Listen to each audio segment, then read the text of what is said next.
Focus on the few, not the many. One. Some of you got 6, 7, 8 different things. Shit on your... What are you smoking?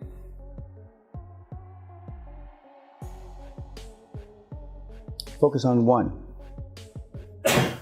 On one thing. One of the kids that I've already had one-on-one time asked me, what's the differentiation from the people that make it and don't make it? In fact, 2 or 3 of you asked me the same thing. And it's one thing. The people that stay focused the longest win. You don't have to do it right. You don't have to know anything about the industry. The people that stay focused the longest win. But shit happens. When I tell people that we've had a guy, his 9-year-old daughter got pregnant, nobody believes me, but it's true. 9 years old. That's a whole other fucking story. You know, how could a guy allow his daughter, right? But shit happens. Life happens. At least one of you is going to have a parent die. Which doesn't mean shit to me. The people that stay focused the longest win.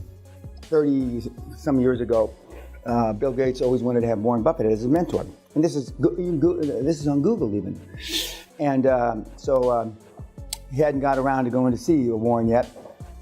And so his mother, Mrs. Gates, knew that he wanted her son, Bill, wanted to have Warren as a mentor. So Mrs. Gates called Warren Buffett up. Yeah, he used to answer his own phone. I don't know if he does anymore. And so Bill Gates comes in from town, and he's going to stay at his parents' house. And Warren Buffett's sitting there for dinner. And legend has it that there was a lull in the conversation at dinner. And so Mrs. Gates said, Mrs. Gates, the mother, not Bill's wife, Mrs. Gates, the mother, said, well, what do you attribute your success to? Open question. Because Bill's father was a very successful lawyer. Warren was there, and there might have been one or other two other luminaries.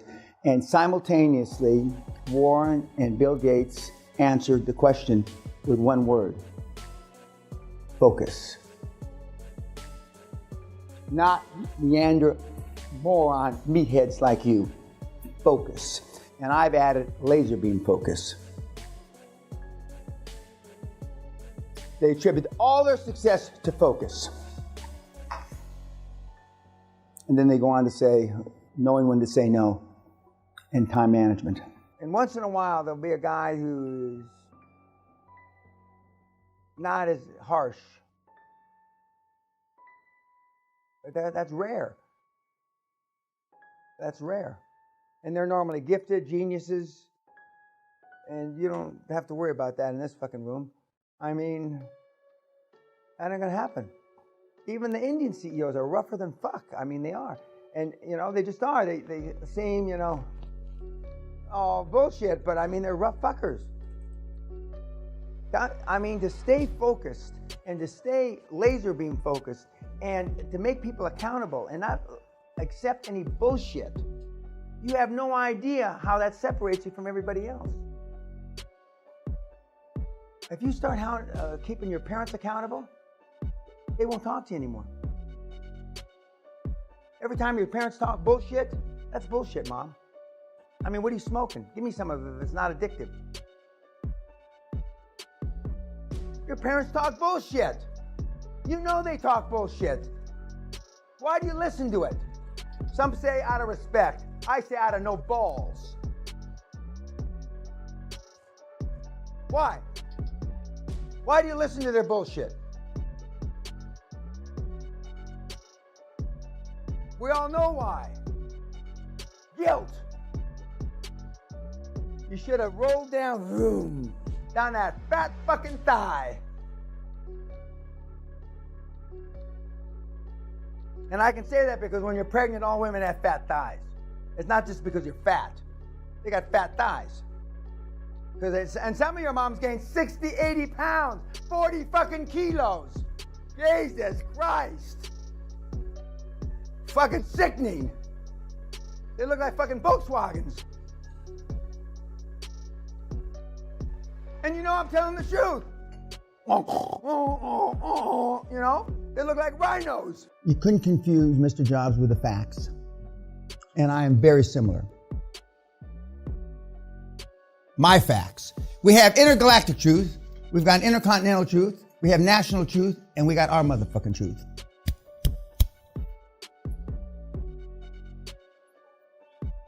None of these guys, or almost none of these guys that we're going to talk about this week can be dissuaded from their mission. They're OCD in that way, the compulsive disorder, their mission, that's it. And whereas most people, and that's why I give the analogy of the speed bumps, some of you are going to see, I see speed bumps, you're going to think it's a Grand Canyon or fucking Mount Everest, you know, and it's just a fucking speed bump. When I say that I can't remember the last time I failed, Sally would remind me, you know, these minor things that have happened over the last 20 years, but I don't consider them failures. Just didn't work out, I just change the circumstance around and try again until I make it work. Clausewitz, the famous Prussian general, said about focus on the few, and they still use this at West Point and Sandhurst. And he was talking about battles. You can't spread yourself too thin. Hitler and Napoleon both failed trying to invade Russia because they were fighting another war at the same time. And that's why I tell you, focus on the few. You cannot fight two wars. You cannot fight with your significant other about what you're doing and get QLA done.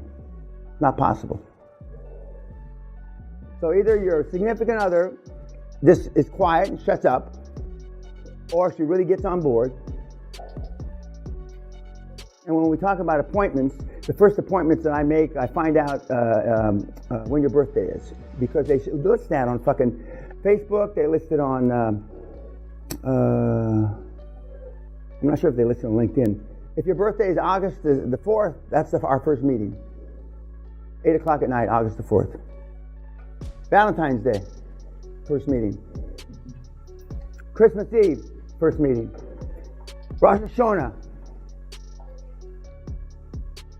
Ramadan. And we'll see how many of you show up.